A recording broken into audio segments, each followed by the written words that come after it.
Midnight brought a fog.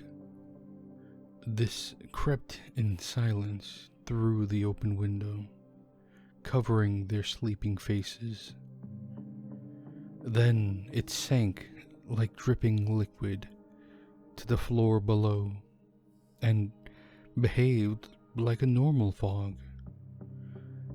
That is when the fog crept closer and closer to Cory. Cory gave one loud squawk. The fog had already woken me by hurting that right hand, as any mist might. I simply blinked back at my talking crow. I looked back at the presence. I recalled that I had seen the monkey destroyed, but it had scattered. It reminded me now of the way folk had moved in the darkness. It was hard to think of them and not fear the treachery of the shadows all around us. When the monkey blew up, it left those sticks everywhere, and we kept them in a jar that had vanished. Had it died or escaped? I had wondered that. I stared then at the nightmare presence in the darkness, the thing with the suffocating fog. I trembled in horror, knowing that it might attack if it became aware I was awake and watching it. Then it left. I quickly went to Isidore and checked her to make sure she was all right. She was. She woke up in a sweat, shaking. She said, "I had a bad dream." And her eyes were wide with terror.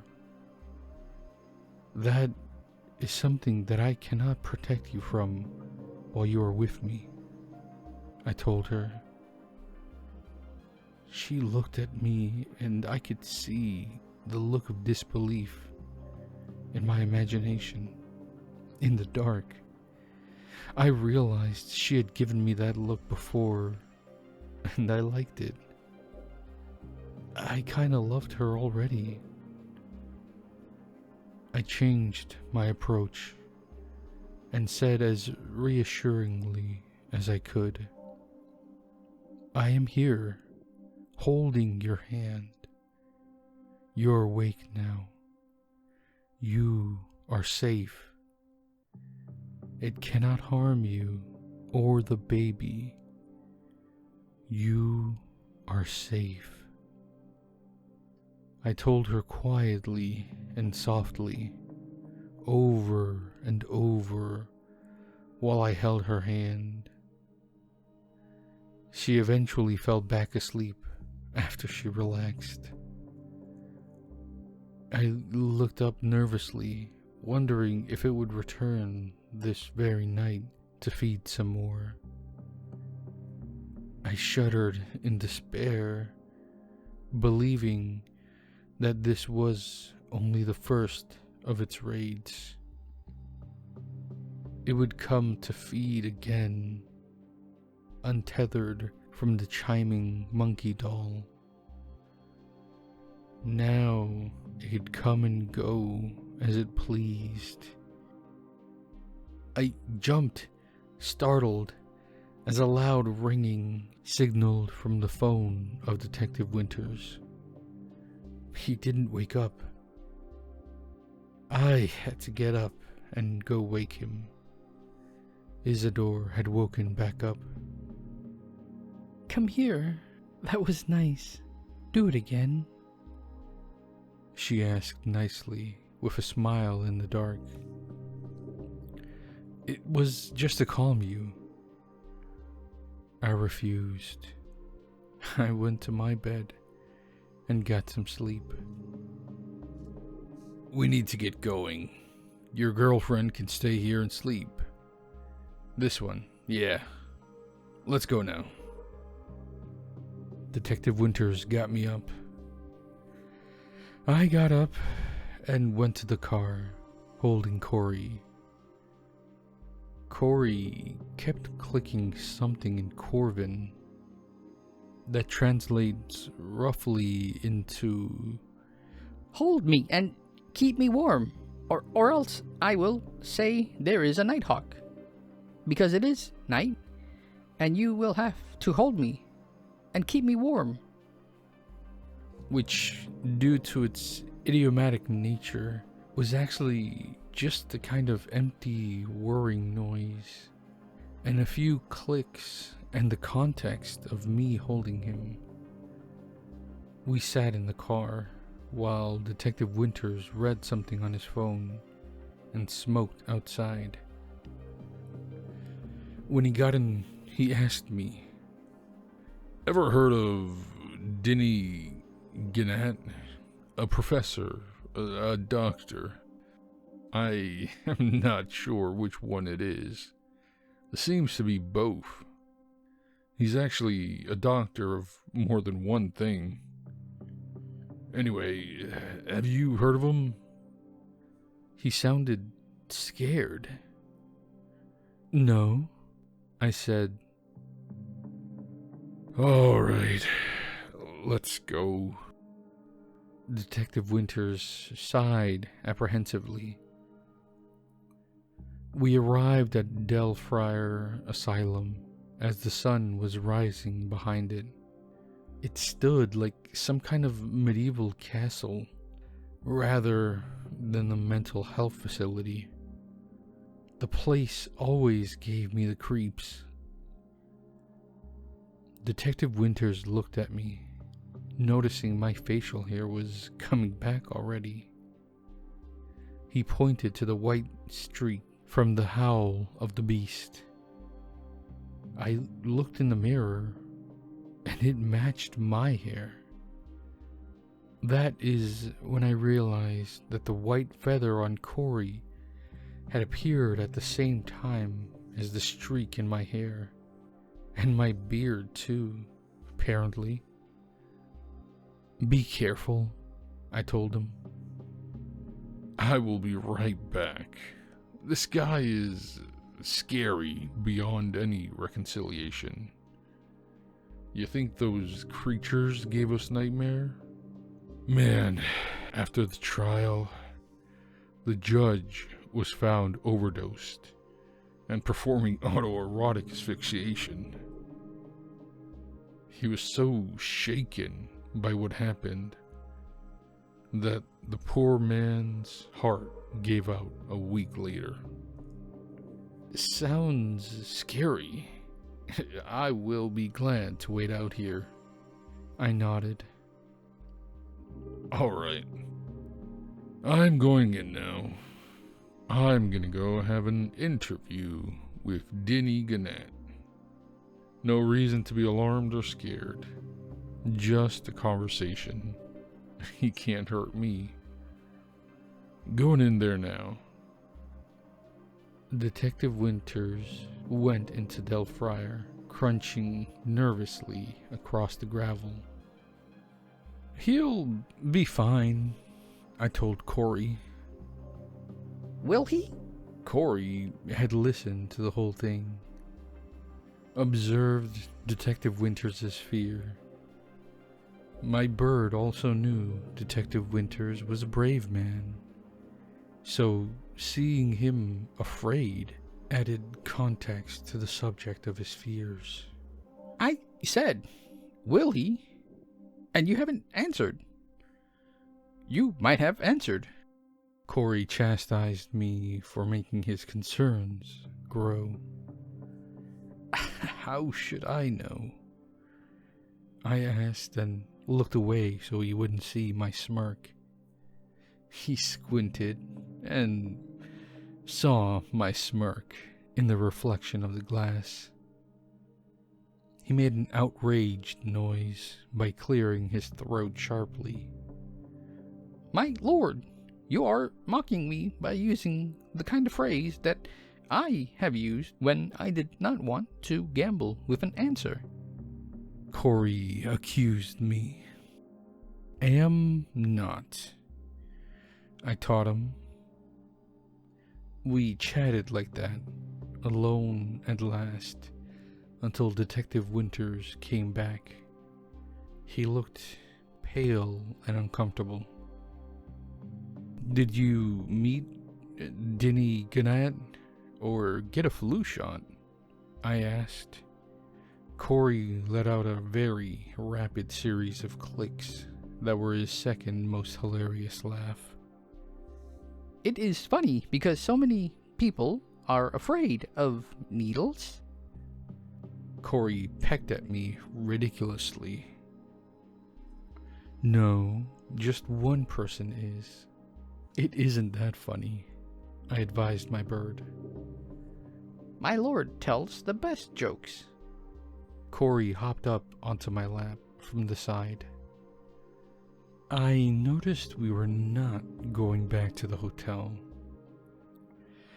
I sighed and realized it was going to be a long day. I hastened to ask where we were going, and the length of the drive was such that Detective Winters said nothing to me until our first stop for gas. "We are going to visit Gannett's cabin at Lake Raiden," he told me. We arrived at dusk, and with flashlights we got out. Night birds were calling in the forests.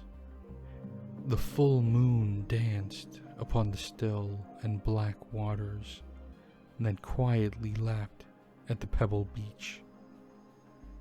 There were extensive swamps on the other side of the hill. That is what I remembered. I took the moment that Detective Winters had broken in and gone inside to look. I switched off my flashlight as a thick cloud darkened the moon and stared that direction out of the corner of my eye. Sure enough, I could see foxfire in the mists over the swamp.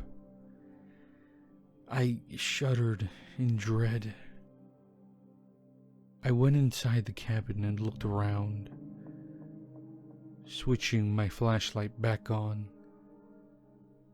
Detective Winters had descended into the cellar, accessed from the small alcove and trap door.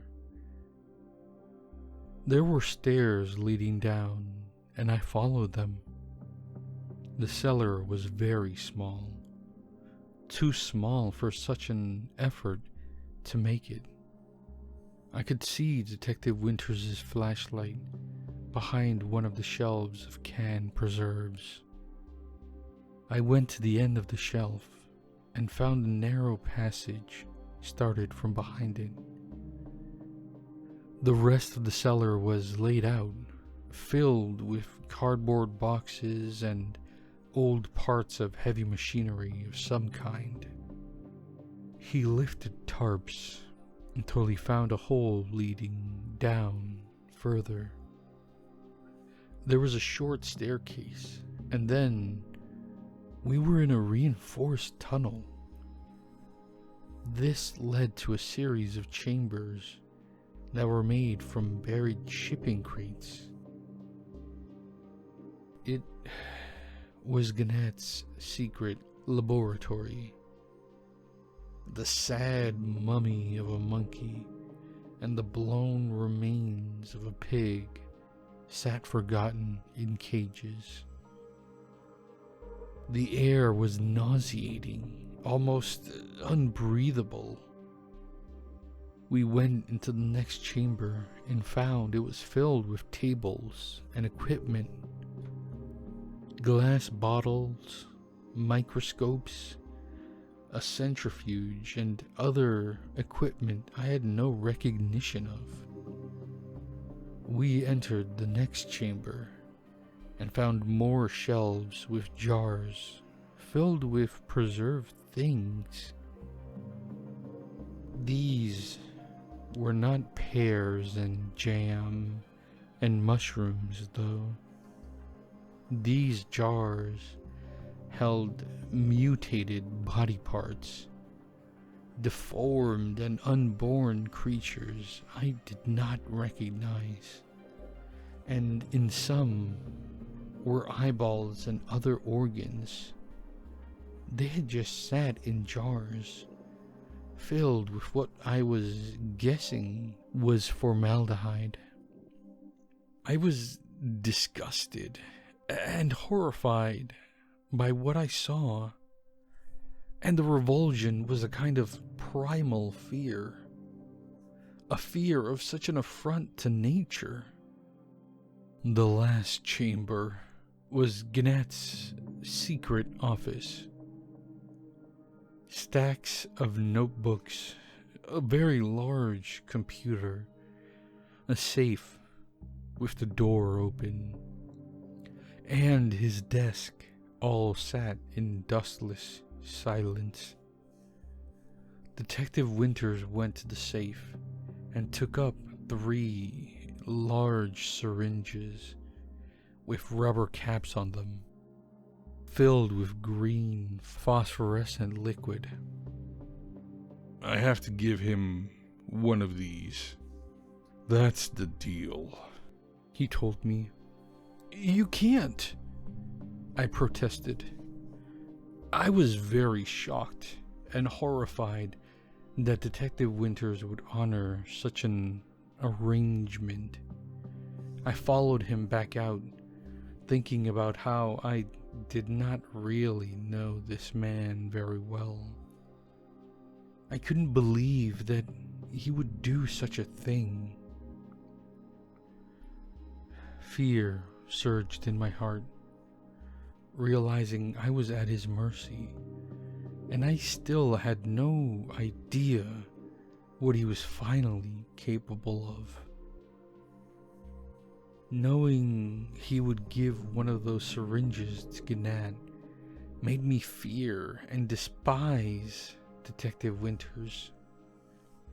We drove all night back to civilization. Our next stop was the state hospital. Detective Winters took me to a room where our victim was in a coma, alive on life support. "She isn't going to make it," Dr. Arefu told us. She was waiting for the victim to expire.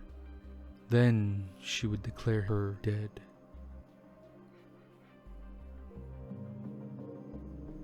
Then we got here just in time. Detective Winters produced one of the syringes from his jacket. The girl in the coma flatlined. Dr. Arefu went over to her and heard Detective Winters ask her to wait a moment.